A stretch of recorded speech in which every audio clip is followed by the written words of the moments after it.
गुरुर्ब्रह्मा गुरुर्विष्णु गुरुर्देवो महेश्वरा गुरुर्साक्षात् परं ब्रह्मा तस्मै श्री गुरुवे नमः।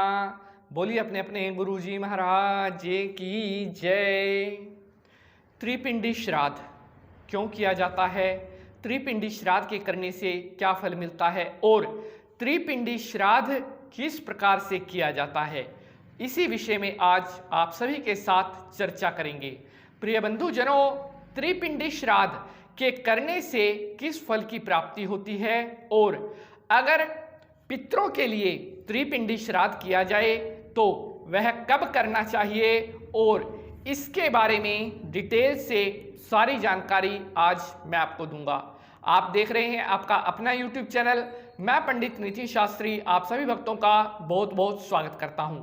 प्रिय बंधुजनों, वीडियो को शुरू करने से पहले हिंदू धर्म कर्म ज्योतिष व्रत तीज त्योहार से जुड़ने के लिए अभी हमारे चैनल को सब्सक्राइब करें और चैनल को सब्सक्राइब करने के बाद घंटी का निशान जरूर दबा लेंगे, जिससे आने वाली हर वीडियो के बारे में आपको सबसे पहले पता चल सके। तो चलिए भगवान शंकर जी को नमस्कार कर अब शुरू करते हैं आज का यह एपिसोड। ओम नमः शिवाय, हर हर महादेव। बात कर रहे हैं त्रिपिंडी श्राद्ध के बारे में कि त्रिपिंडी श्राद्ध कब करना चाहिए, किनके लिए किया जाता है, इस श्राद्ध को करने की क्या महत्वता है। प्रिय बंधुजनों, सबसे पहले तो बात करते हैं कि त्रिपिंडी क्या है।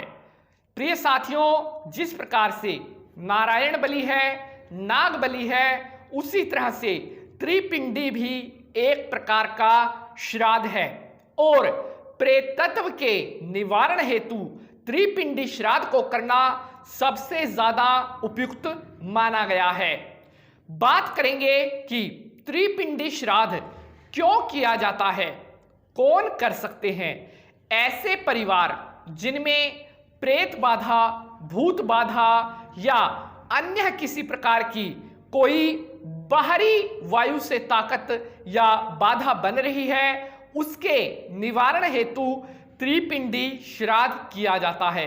प्रिय बंधुजनों, त्रिपिंडी श्राद्ध को कब कर सकते हैं, इसको किस प्रकार से किया जाता है, यह भी मैं वीडियो में आगे आपको बताऊंगा। त्रिपिंडी श्राद्ध को करने से प्रेतत्व का निवारण होता है और अगर किसी भी परिवार में प्रेत दोष का या भूत बाधा दोष का निर्माण हो रहा है तो त्रिपिंडी श्राद्ध करने से वह बाधा दूर होती है। बात करते हैं कि किनके लिए त्रिपिंडी श्राद्ध किया जाता है। ऐसे पितृ जिनके लिए लगभग 3 वर्ष से कोई भी पितृ कर्म नहीं किया गया है, ना तो उनके लिए पितरों का कोई हवन किया गया है, ना उनके लिए किसी तरह का कोई पिंड दिया गया है, ना ही उनके लिए तर्पण यानी कि किसी भी तरह का अगर कोई भी पितृकर्म लगभग 3 वर्ष से अधिक का समय होने पर भी नहीं किया गया है, तो ऐसे पितृ फिर प्रेतत्व बन जाते हैं और उस प्रेतत्व की विमुक्ति के लिए त्रिपिंडी श्राद्ध किया जाता है। क्योंकि प्रेत बाधा होने पर परिवार में कई तरह की समस्याएं आती हैं, जैसे परिवार में लगभग बीमारी रहना, अशांति रहना, आपस में लड़ाई झगड़े रहना और हर तरह की नेगेटिविटी परिवार में रहना कहीं ना कहीं प्रेत बाधा की तरफ इशारा करती है। प्रिय बंधुजनों, उस प्रेत बाधा के निवारण के लिए त्रिपिंडी श्राद्ध करना बेहद उपयुक्त कहा गया है। प्रिय साथियों, जिन पितरों का 3 वर्ष या इससे अधिक का समय बीत जाने पर कोई पितृकर्म नहीं किया गया है तो वे प्रेत में शामिल हो जाते हैं और फिर अपने परिवारों का वह जो है वहां पर अशुभ आशीर्वाद देते हैं। ऐसे परिवारों में फिर बीमारी, कलह, रोग, अशांति और तरह तरह की समस्याएं जन्म ले लेती हैं, क्योंकि वह प्रेतत्व बन जाने के कारण अपने परिवार को अशुभ आशीर्वाद प्रदान कर रहे हैं। तब उस प्रेतत्व दोष से बचने के लिए त्रिपिंडी का श्राद्ध अवश्य करना चाहिए। प्रिय बंधुजनों, त्रिपिंडी श्राद्ध का वर्णन क्या है, यह क्या होता है, किस प्रकार से इसको किया जा सकता है। प्रिय बंधुजनों, प्रेत की 3 योनियां होती हैं। सबसे पहले तमोगुणी, रजोगुणी और सतोगुणी। ये 3 मिलाकर के 3 प्रकार की प्रेत योनियों का निर्माण होता है। सबसे पहले बात करते हैं पृथ्वी पर रहने वाली।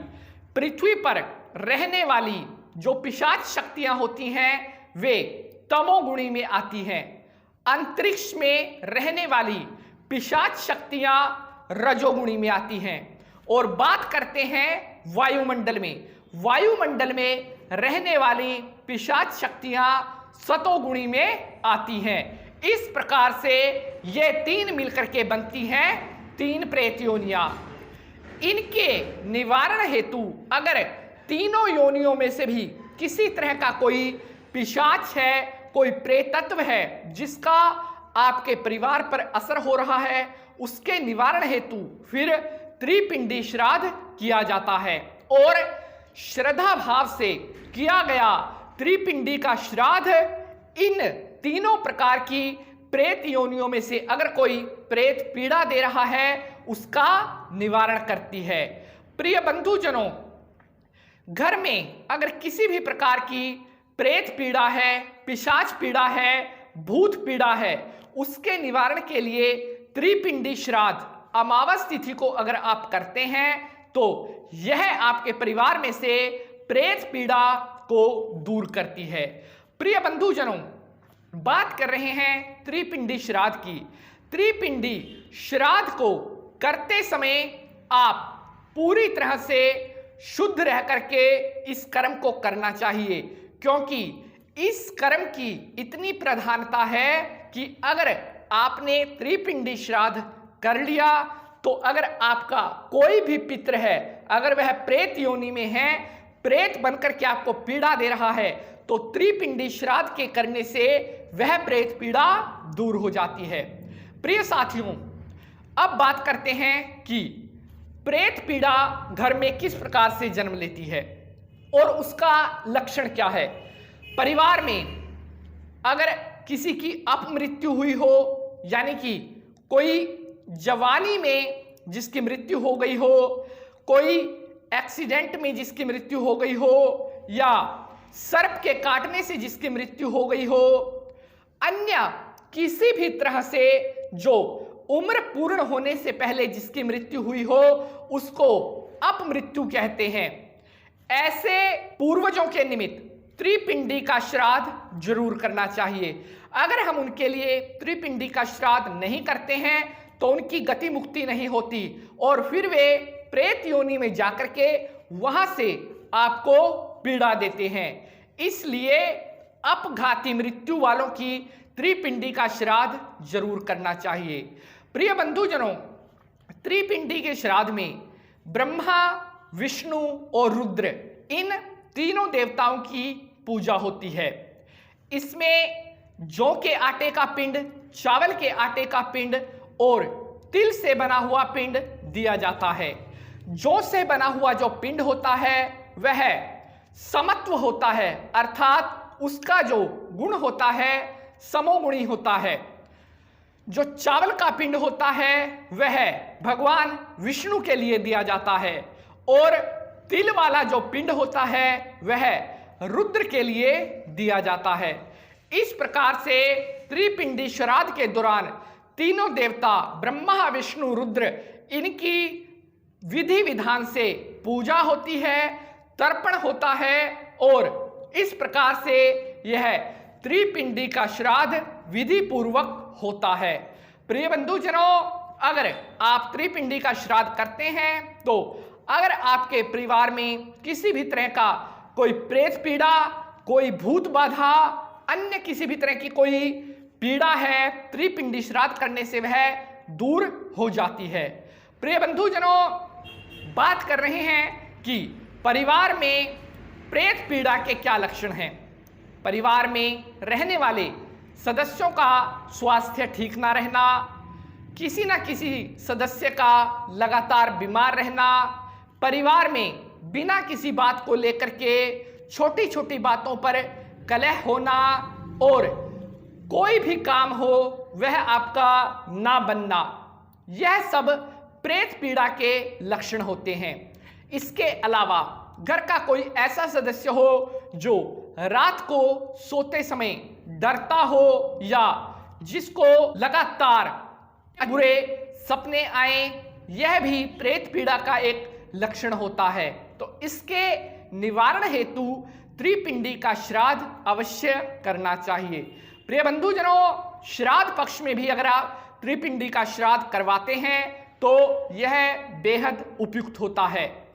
आशा करते हैं त्रिपिंडी श्राद्ध के बारे में दी गई यह जानकारी आप सभी भक्तों को बेहद पसंद आएगी। अगर त्रिपिंडी श्राद्ध के बारे में आप अन्य किसी तरह का आपका कोई प्रश्न है तो डिस्क्रिप्शन बॉक्स में दी गई ईमेल आईडी पर आप हमसे संपर्क कर सकते हैं। आज के लिए बस इतना ही। अगले एपिसोड में किसी नई जानकारी और नए विषय के साथ आप सभी के सामने सम्मुख हाजिर होंगे। तब तक के लिए माता रानी की कृपा आपके ऊपर बनी रहे, आपके परिवारों में सुख शांति रहे और माता रानी आपका कल्याण करती रहे। अब मैं पंडित नितिन शास्त्री आप सभी भक्तों से आज्ञा लेता हूं। अगर आज का यह वीडियो अच्छा लगा है तो वीडियो को लाइक शेयर जरूर करेंगे, कमेंट में जय माता की जरूर लिखेंगे। आज के लिए बस इतना ही। तब तक के लिए जय माता की। ओम नमः शिवाय। हर हर महादेव।